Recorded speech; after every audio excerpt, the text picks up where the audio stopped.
Good evening. Welcome to Radical Metal. Tonight we have my brother from the same mother, Chris Seiple, who shares his thoughts on radical metal.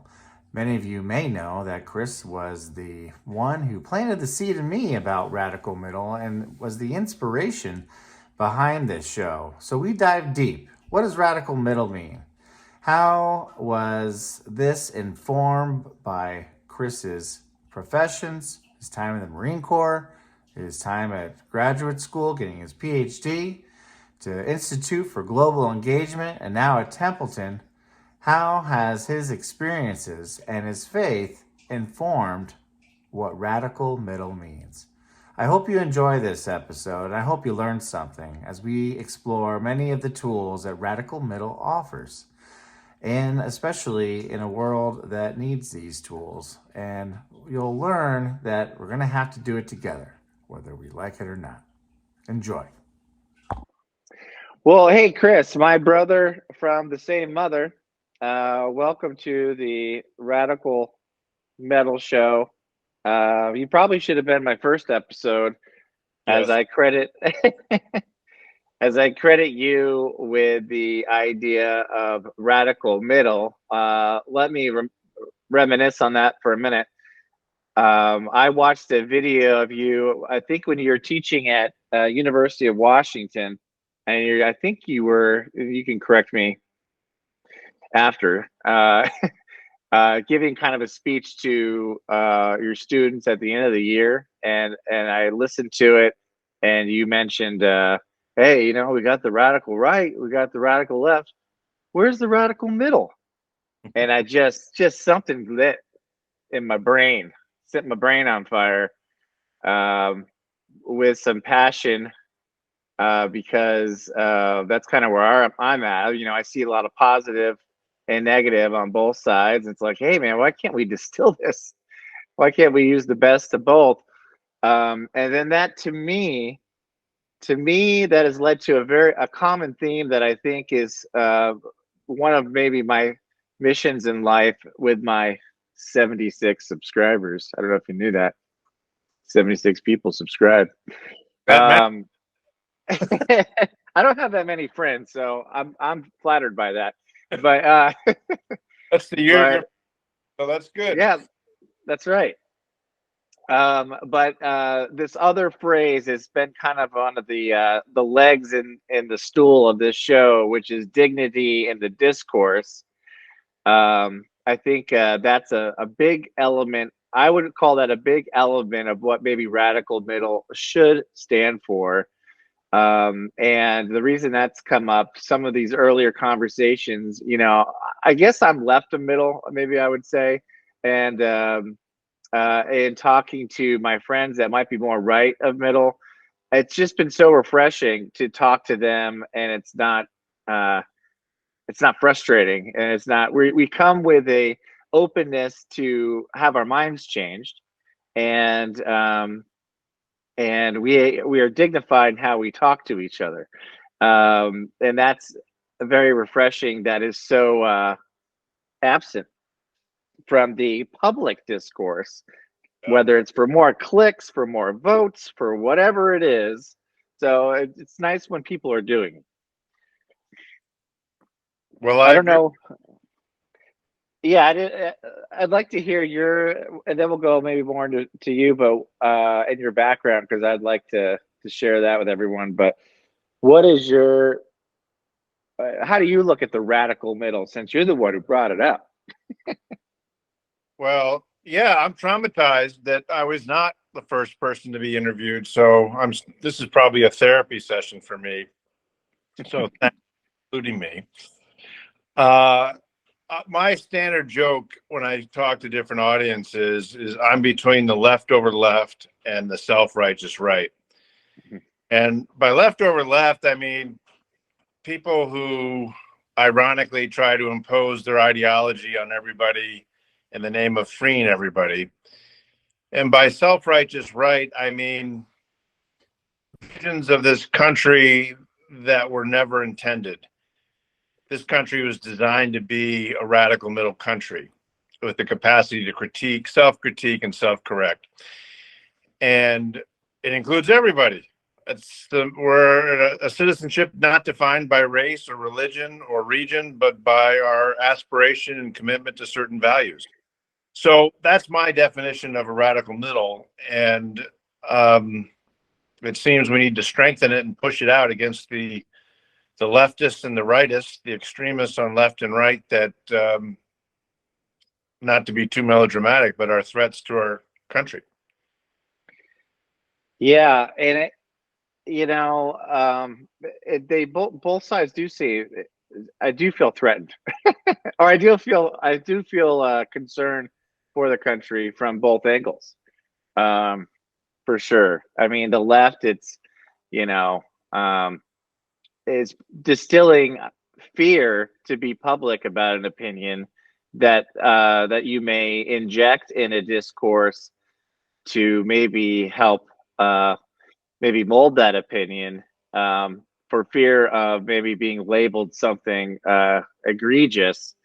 Um, and part of the whole discourse piece, you got to keep the discourse open. And some people might sound kind of ugly, but they have to have a platform to be able to share the opinion in order to be maybe impressioned by someone else's opinion. But if they're too scared to do that, and driven into the shadows, I fear that can incubate far worse consequences that could turn out in various ways. I think we've seen some of that in the country of late. And then you got the right. Sometimes I don't know where the middle is with the right these days, because I feel like you got this way over here. The middle might be, hey, maybe there aren't Jewish space lasers starting fires in Northern California. But I don't know if you one. I had one reflection on here. What was worse? I did land on Republicans in that video. I'm happy to be dissuaded, but to me, that feels like the immediate threat. I'm not sure if it's because of how I've been influenced, but I keep coming back to the 11,780 votes in Georgia. That to me was the ultimate deal breaker, where I thought Republicans are more dangerous, and you got a demagogue that folks still follow despite that phone call being public. I don't know what your thoughts are. Yeah, that's a mouthful. Well, to be a true liberal means you allow for all ideas, to start with the left side. And then when you don't, that kind of leads to communism, I would say. And then if you're a true conservative, you should be allowing for all sides because you believe in timeless principles that don't change according to time or space. And when you decide that you have to impose those principles, that leads to fascism. And we're seeing both, by the way, around the world. And so this is not just an American phenomenon. This is a global phenomenon, and it's cyclical. In many ways, we are back in the 1930s, and that should be worrisome to a lot of people. The rise of Mussolini, the rise of Hitler, the rise of the communists. Of course, that goes back to 1917 and all that. But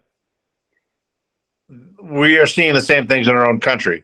So whether it's the left trying to do it or the right trying to do it, we're always trying to figure out how do you maintain the capacity to agree to disagree agreeably, right? Mm-hmm. And I have concerns about both. It's perhaps unfair, but I will just say it this way as shorthand. On the left, you have a quote DEI, diversity, equity, and inclusion, which has noble catalysts and a strong and good desire to make things more diverse. But if you talk to any academic on any campus who is in the quote reasonable person category, and I have a lot of liberal friends who are academics, they will tell you that they're afraid to speak at their own faculty meetings. because you have to say a certain thing a certain way. And that's why I think DEI should stand for dignity, engagement, and inclusion, because you start with the inherent dignity that somebody has. Whatever your moral framework is, we can all agree on that. And then as you engage them, that is where you have a relationship. And once you have a relationship, you want to include and do equity. Equity is the result of inclusion. Yeah, let me just interrupt just to share that I did read your post in LinkedIn about this, so I'm familiar with where you're going, and I read some of the comments too. It's a heated, not heated. It's there's a lot of weight. There's a lot of passion besides both maybe ends of the discussion. Well, there are well-intentioned people who truly believe that it is accomplishing its purpose.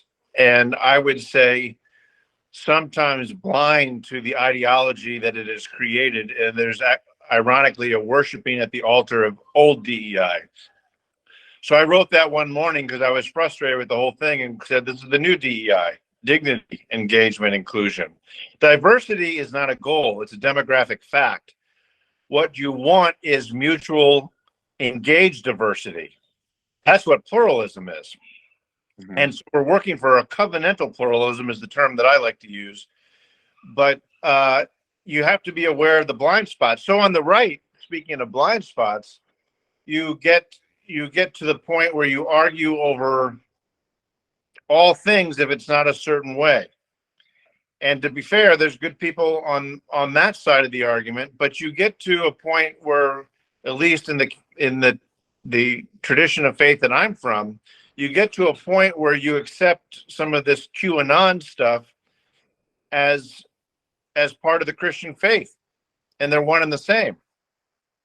And you accept the fact that Republicans who believe in or deny the election of 2020, or who support the seeking of the 11,000 plus votes, that's a conservative thing. And that's the ultimate irony of the right, is that the Republican Party, or parts thereof, have been taken over by people who are not conservative. And so that's a civil war within that party that is making a lot of problems for the country. The country needs two solid parties that knows who they are and what they believe, and are inclusive of the other according to their moral point of departure. That's a good Democrat, that's a good Republican. But right now we have the Democrats are threatened by the worst of DEI, and the Republicans are threatened by the worst of a nationalism / populism that is not conservative. I'm wondering, there's a lot I want to say to respond. I'm wondering though if the Democrats are threatened by much at all right now, because I'm thinking of the general election. There's Trump has that 35% blindly devoted base, but that won't carry the torch to the finish line. And well, this is what people say. What do I know? But it won't carry the day for the general election, because you still have all those, well, maybe the radical middle, or maybe just middle, that's too scared of that scene, and he's got himself in so much trouble that they're kind of maybe not bothering with him anymore. So at least in terms of elections, all the Republicans, they gotta kiss the ring to get the support of that critical base. But will it lead anywhere in the general election? Maybe in specific locations, but it appears, who knows? Trump has surprised us before. It appears that that's not going to carry the day in a general election. Well, I agree with your analysis. It's all spot on. I would say that the court case against him on the national security documents is pretty serious. You and I both served in the Marine Corps. You know that if either one of us did what he did, we'd be in jail right now. No ifs, ands, or buts about it. But as serious as that is, you alluded to it earlier, the Georgia case is much more serious. And I think he'll be found guilty on both of those things, or some counts in both cases. Let's put it that way. It'll be interesting to see how the country reacts, and importantly, how that 35% base reacts.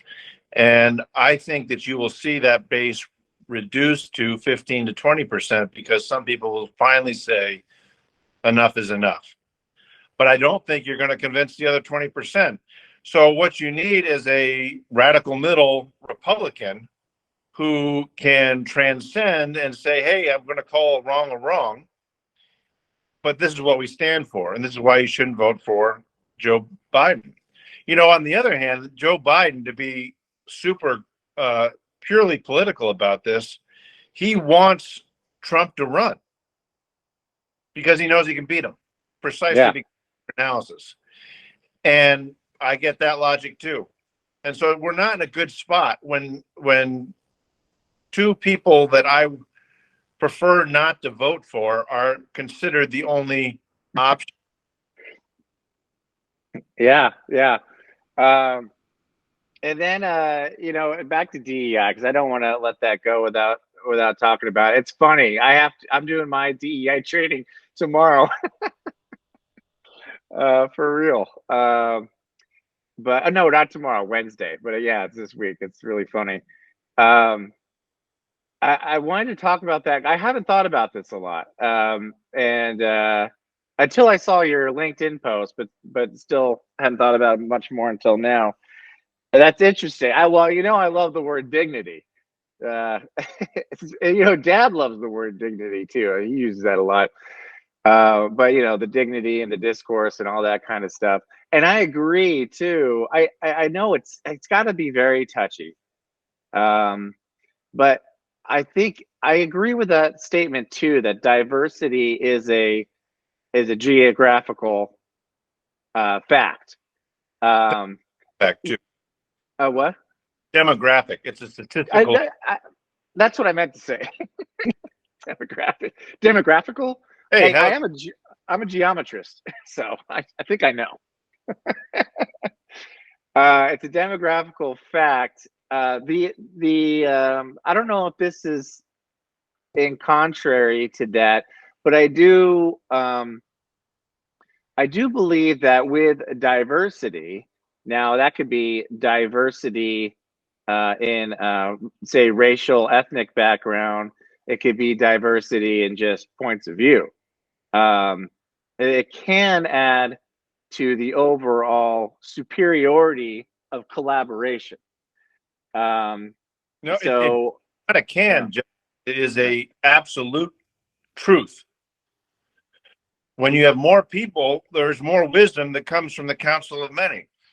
Mm-hmm. And so that diversity is exactly what is needed. The problem is when you're told diversity is only this and it only exists in this manner. For example, an outgrowth of all this is at my alma mater, they say, you know, we should stop using the word America. And you just want to go, okay, come on. Where are we going to go with all this? Or everything is neo-colonial. Okay. Well, what DEI has become in its most negative dimensions is neo-colonial because they're trying to impose an imperial view on how you should think about these things. We want more diversity, but diversity is not going to change. We want more concentrated diversity that is mutually engaged. That is the goal, and that's where iron sharpens iron, and that's where good ideas come from on a team. And in today's world, a board in an organization, whether it's business or nonprofit or academic institution, they should look like the world they serve. And to do that, you just have to have some awareness of that demographic statistical reality, such that the people, you have something similar to that in the people that work for you. And then that's you know, it's as simple as that, I think. But we overcomplicate it by saying you owe this or you should do that or this is the only way to do it, and then you lose people. Yeah, no, I think that's I wouldn't disagree with anything there. That's I think that's good. Hey, let's step back a little bit. I should have done this and meant to do this in the beginning. If those watching haven't already All, establish that you have credibility. I'm sorry, what was that? all 76 of you. There may be more. I don't know. Yeah. I bet after this it will be 78. If not 50. Yeah, it goes down after this. That would actually be very funny to me, and I would probably never stop letting you hear about it. Uh, so let's talk about you. I am genuine when I say I'm not entirely clear what you do now, but I kind of let me start from what I do know. Let's go all the way back to high school. This is the brother episode. So high school, you graduated with honors. I remember you had the cool like honor plaque with your cool, preppy picture that I'm sure is in Hattie's room now or somewhere. Hattie being your daughter. Um, and then I think that afforded your ethic and also your soccer prowess from high school enabled you the opportunity to have choices.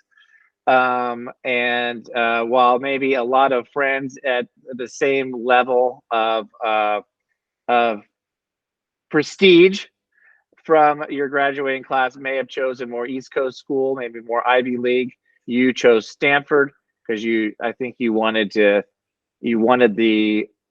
correct me if I'm wrong, but you just wanted something different. You didn't want to go the typical way. And then part of that was ROTC. Because you're a warrior, you could have probably done anything. Probably were encouraged to be an adjutant, but you were an infantry officer.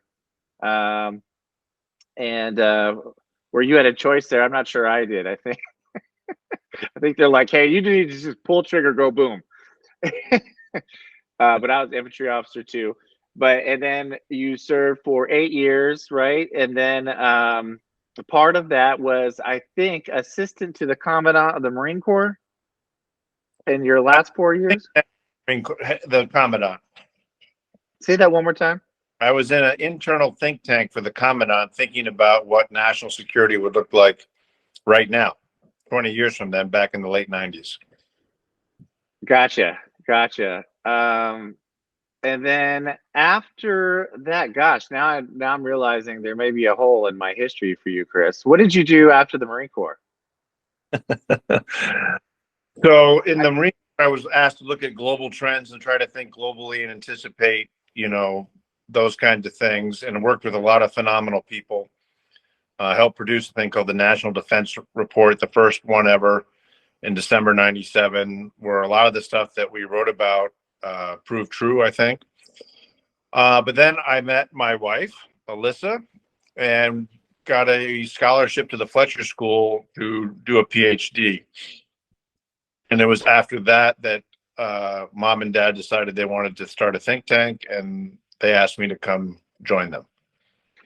Gotcha. I missed the Fletcher School, and I should mention too, we spent a summer together at the Naval Post Graduate School, where you were attending. I was not. I was on my way to college, and that was a fun and interesting summer in Pacific Grove. Pacific Grove, that's right, on Mermaid Lane. Yeah, it was super cool. I remember you got the guys to serve me beer at the restaurant down the block. That was great. And you even asked the guy to say, hey, my brother plays guitar. Can you let him play some songs? That was pretty. These are cool brother things, man. A lot of cool brother memories like that. Relational always works. And then, so then Institute for Global Engagement. I want to hear more about that experience, which is still part of your life today. And then what you are doing with the Templeton Foundation. And then I'm not really sure. Are you still teaching and stuff on the side? No. Well, can you tell me about your IGE experience and what that has meant to you, and then how it led to Templeton and exactly what you do at Templeton, because that's where I get a little fuzzy. Yeah. Well, I'm not quite sure what I do or what I've done. I've always been kind of a Mr. Magoo floating through. I've never, for all my study of strategy and blah, blah, blah, with these various degrees and being in the Marine Corps, I am firmly convinced, especially at this age, that relationships reveal strategy and you trust your instincts. And in the context of the Christian faith, you try to listen to the Holy Spirit, who guides. So it's super global engagement. Dad's grand idea was he was tired of working at the State Department, and he was tired of folks. This is a stereotypical statement about the State Department. There are a lot of good people there, but he was tired of being reactive and just sending a letter and trying to get somebody out of jail. And his Marine side was, how do we operationalize religious freedom and be proactive and not reactive? And proactive in the sense of transform the structures of persecution. There are structures of racism and persecution, and we ignore them at our own peril. But we have to realize that they're not the only thing, that they are embedded among several other issues and agendas, and in a particular historical cultural context. So his idea was, he said, Chris, you remember the story about the guy who had a solution for stopping the U-boat problem in World War II, the German Nazi submarines that were sinking all the shipping and the convoys going across the Atlantic to help England and Europe? I said, yeah. He goes, his solution was to boil the seas, and then all the U-boats would come up. And I said, okay, so what? He says, your job is to boil the seas. My job is to tell you that we're trying to work for sustainable religious freedom. To which I said, hey, thank you very little. I'm only here out of loyalty as your son as you start this program. I mean, who's against religious freedom? I'm not, but I don't know anything about it. I'm a jarhead. And 1 year later, the Twin Towers got hit by Al Qaeda. And my whole background had been security, national security. And I finally realized, hey, maybe there's an intersection between religious freedom and security, between freedom of conscience and stability, social stability. And as someone who has studied social movements and thought about how extremists take control, whether from the left or the right, that if we find ways for people to live with their deepest differences, you can have more social stability and a radical middle where people aren't being hounded or stereotyped or dehumanized, which all sets the stage for violence. So long short, I worked in a lot of places and tried to operationalize religious freedom, boil the seas, but I never did it in a traditional manner. I never tried to do it by pointing at a country and name, blame, and shaming them and saying, you need to be better. You should let these people free. You should look like us. Because how would anybody react to that? Whether you're a kid on a playground or another country, you react by saying, who are you? Screw you and the horse you rode in on. And do you know where that horse came from? Do you know what Thomas Jefferson did? Do you know what all these things about our founding that are real facts? You know what happened to the Native Americans? So the only way to do that is to come in and be humble and say, we don't want you to happen. What we have in our own history, we don't want to see replicated here. And if you do that, then you will have greater stability. So you should have more religious freedom. And it's good for the economy. It's good for the fight against corruption, et cetera, et cetera. So failed completely in a lot of places, but had some impact in places like Vietnam and Uzbekistan in particular. And the reason we had impact was we kept coming back. And you create relationships, and the relationships reveal the strategy. Mm-hmm. So 20 years of doing that, and Templeton came to me and said, hey, why don't you help us think through a religious freedom program? Templeton Religion Trust. There are 3 Templeton philanthropic entities. 1 is in Philadelphia, 2 are in Nassau. I advise the Templeton Religion Trust. And speaking of therapy sessions, I said to the head of the Templeton Religion Trust, why would I work with you? All you guys want is a theory, because I had applied and been rejected from another Templeton philanthropic entity. And I said, all you guys want is a theory of change, and then you make me jump through all these hoops only to reject me. You don't even have your own change. And so, to his great credit, his name is Chris Stewart, still there, the head of Templeton Religion Trust. He said, well, why don't you come and help me think about it? So what happened was we started with religious freedom, and then we began to understand that according to the intent of Sir John Templeton and the nature of an environment anywhere in the world, religious freedom is the cornerstone of civilization. If you can't choose to believe freely or not freely, choose to make decisions freely or not, you can't do anything. First freedom. First freedom. But what do you do with those decisions? How do you live in a state of many nations? A legally defined entity internationally that has many confessions, many religions, many ethnic groups. If you don't have a way for them to get along, then you're stuck. In fact, you're sunk. So we came up with this idea of covenantal pluralism, the responsibility, the pledge, the obligation to not only engage one another, but to respect and protect the other, even if you disagree with their beliefs and or resulting behavior. Know your neighbor's faith enough to respect it. Yeah, right? exactly. But why is that? Because of, back to your word, dignity. So I can have disagreements about what you think about Jesus, about what you think about LGBTQI+, what you think about DEI. You're still human. As a Christian, I'm commanded to love you, but all people have different points of moral departure, and they all agree on dignity. So we have to find a way to work together and say, we're going to disagree here, but we have this common challenge. We are fellow citizens of this nation, this state, and of this world. So what are we going to do? You know what I believe. And every conversation I've had with people of different beliefs than me, I've always had that conversation with them. Mm-hmm. There's what you believe. I respect the essence of your identity, not to demean you and put you down, but to dignify you and lift you up.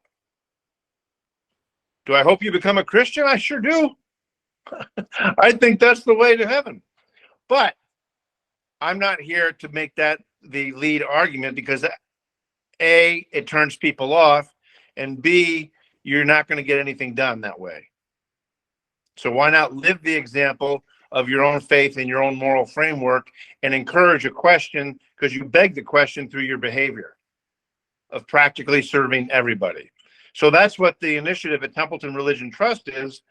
That is in part based on my experience at IGE, the Institute for Global Engagement. That is a funding initiative that has been going on for 5 years now, almost 5 years. Gotcha. Well, one, thanks for clearing that up. I feel like I have much better understanding. Not sure why it was so fuzzy in the past, but maybe I wasn't listening. Always a possibility. Squirrel. So let me ask you this. So that is all very inspiring. How do you take that? And I can see like-minded people hearing that too, and maybe that making an impact. How does that strategy bear fruit? Maybe you could speak, because it sounds like it has maybe in Vietnam. Maybe share how it has in Vietnam. But then really I'm curious about, because back to know your neighbor's faith enough to respect it. It's kind of, I for some reason my brain went, well, what do you do with the MAGA crowd? For me, if the faith is so closely tied to Donald Trump, where the faith, like you had said, has become more political as opposed to its true meaning, maybe. That's where, how do we apply those principles, and how does that get through my skull, or through the skulls of those that might be finding themselves on the radical side, on the left or right? Or the skull of that woman behind you who looks like Megan from that horror film. But no, really, I like the backdrop. So This is real quick. This is the Triadem banner. So we're about to release an EP, by the way. yeah, well, I'll be the first. Just like I was the first on this show. So here's how I think about this stuff. People do things for one of two reasons. One, because it's the right thing to do, or two, because it's in their self-interest. And we all like to think that we do things for the right reason, but we're human. And most of us do things because it's in our self-interest. So when you engage different places, you have to engage their self-interest. When I go to Vietnam, a communist country, or other authoritarian states, I don't say, hey, I just happen to have the UN Declaration of Human Rights in my back pocket. Let's look at Article 18 on freedom of conscience. Your country signed this many years ago, back in 1948. No, I don't do that. There is a place for people who do that. Those are the advocates. And I've written about this, advocates versus builders. It takes both. They're two sides of the same coin. Advocates are going to shout from the mountaintops about injustice. Good.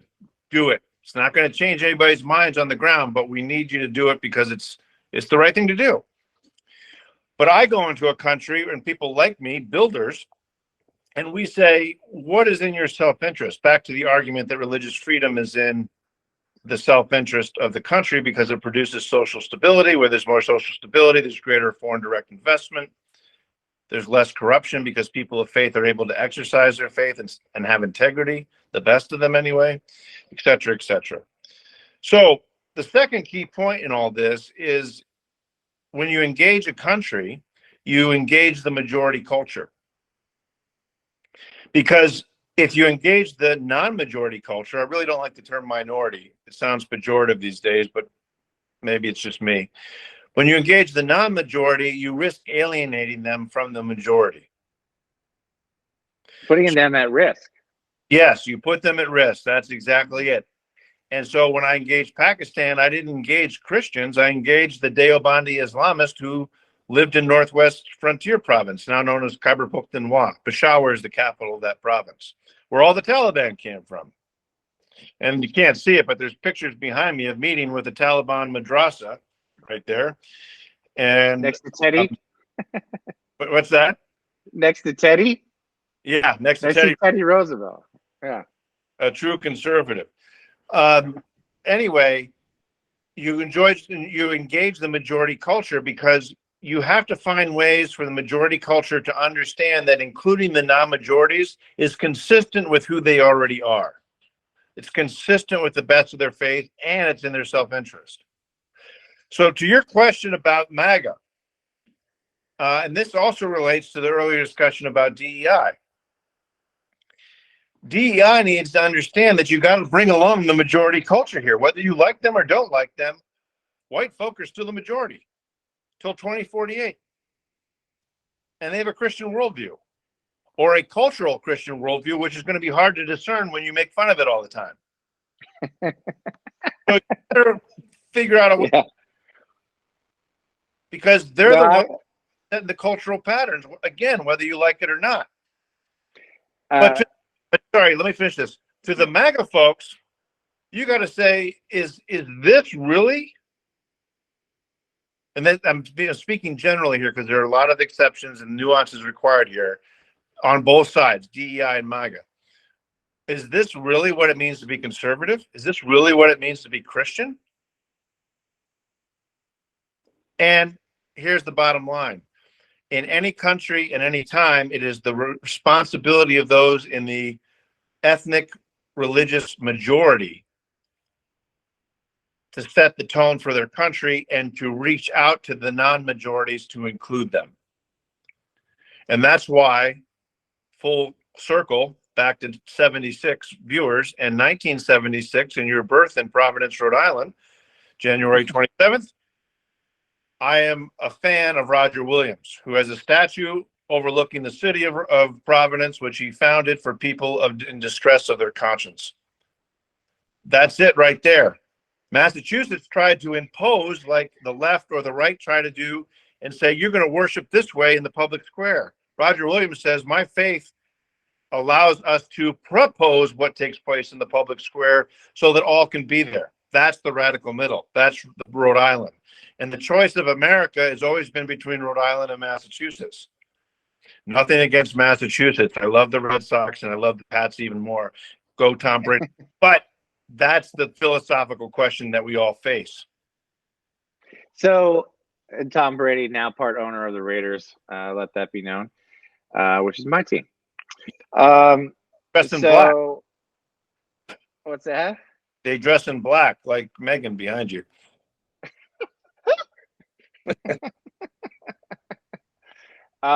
So I think I got all of that, most of that, but I still not sure I distilled. I get like the DEI needs, and I thought it was hilarious. I was laughing because I do get frustrated because the left making fun of the right all the time. Like it's just so easy for one, but it's also disparaging. And and if it's funny, that's one thing. Comedy aside, if it's actually funny, then maybe that's an acceptable thing. But disparaging, where's the dignity? So that's not helping anyone, and it's certainly not in the spirit of radical middle. Right on, I totally agree with that, and that's very frustrating to see. And then you see it from the right too, criticizing the left, drinking liberal tears, and what all their little catchphrases. Change the names. So while the minority, and sorry because I can't think of another term that may be pejorative according to you, but while the minority does need the majority, and that makes sense to me. Are you saying that the majority, which unfortunately MAGA is a big chunk of, they will either come to realize that they need the minority to be stable, or maybe the other? I don't even know if it's a minority, but they'll need to reach out in order to have stability, and that will be compelling enough to then maybe at some point to say, hey, we have to work together if this thing's going to continue. Is that what you're saying? That realization may be inevitable because this just won't work without it? That's exactly it. Let me give you a example from another country and then come back to ours. So in Vietnam, in the highlands, you have 130 different ethnic groups. Many of them are Christian, but they're a 3-time sinner for the Vietnamese government. They fought against North Vietnam during the war. They converted to Christianity and they fought with the Americans. So it's been very hard to reintegrate them into society, despite some efforts by some government officials. But my argument is they're 16% of the population. So how are you going to compete on the global stage if you have 16% of the population who don't get to go to school? Or when ethnic majority Kin, the lowland Kin people, the majority Vietnamese people, they come in and buy all the land. How is that inclusive of all citizens? And how are you going to compete with China to your north? It doesn't work. And the same is true in our country. Hey, whites were the founding. And the white people, I never think of myself as that. I just think of myself as an American, but created a context where we could do the critique and the self-correction and a change through the rule of law, not as fast as we would like, but getting faster, getting better. And it is in your interest, white people, if you think that way, to include non-white because you believe in ideas. We are a country of ideas and goals where everybody gets to say if they accept America with all the values that we say we have. That's why we're moving towards a more perfect union, as the Constitution says. That's the right thing to do. Here's the self-interest. By 2048, white folk, you're not going to be the majority. Do you think that non-white people are going to remember how they were treated? You bet. Do you think they might want to try and do some of the stuff that was done to them? Some will, because that's what humans do. Across time and space, across every region and culture of the world. What is different about America is that we find a way to, at our best, try to include the non-majority, ethnically, religiously, et cetera, et cetera. And we got that is the basis of the radical middle. If we can't do that, then we're done. Yeah, and suffer the consequences. For some reason, I was reminded. I'm not trying to talk bad about the Trump thing per se all the time, but what was his former lawyer? I can't remember his name. Now he's always on CNN. But he was saying Cohen? about no, it was someone that's seems a little smarter than Cohen. I can't remember. It'll come to me. I'll put it in probably. This is where you'll see a name cross the screen. This is what I was trying to remember. But he said, in regards to the severity of the charges against Trump, he said this is a critical moment because it kind of it goes against, if he's not punished, it goes against the very vision of America. And I think he was talking about that, like the 11,007, the Yanni, is it Yanni Phyllis, something like that? I know the charges, the ones in Georgia. And for some reason, I was reminded of that. But there's a vision in America that is precious and also quite challenging to pursue, given the diversity. Given the diversity of thought. Well, that's exactly the thing that bothers me most about what I've been seeing in the newspapers is, well, we have to be sensitive to the fact that he's running for president. How in the world does that matter when these things were done in the past? Yes, he's a former president. Show him the respect for the office. If you don't like him, you still have to respect the office, and he still gets the Secret Service detail. But he's been charged, and the whole premise is that he is not above the law. And if he did those things, the court of law will prove it out. And if he didn't do those things, the court of law will prove it out. So you better make time for these what are going to be 4 cases, and if we don't do that, then we've already failed.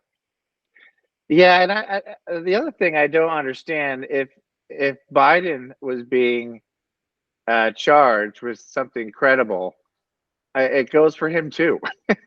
He should, if he did something wrong, he should also prepare to meet the consequences. It's unclear. There's a lot of smoke around that one. The whole Hunter Biden thing and all that stuff. To me, I'm like, it's Hunter Biden. If anybody did anything wrong, it's Hunter Biden. And like, oh no, he cheated on his taxes. I've forgotten to do my taxes some years. Probably should be in trouble. But if there's a there, it seems to be with Hunter and not with his father. But if it was with his father, if that did prove to be true, and maybe it will, I don't know, then he should suffer the consequences too. Put him in court to be judged by a jury. That's exactly it. So that's why we have to keep having conversations like this one, and talking to as many different types of folks as we can, and to set the example in our own engagement with different individuals and different institutions. Chris, what a great way to end this great discussion. And I think we're right at like 45 minutes. And so I ended it right there at 45 minutes. Well, I hope you enjoyed this conversation as much as I did. I really got a lot of value out of it, and it gave me hope for how we can engage the world through the lens of radical middle, and for the idea that we really are going to need to depend on each other if we want stability in this world and if we want to stay true to the vision of America.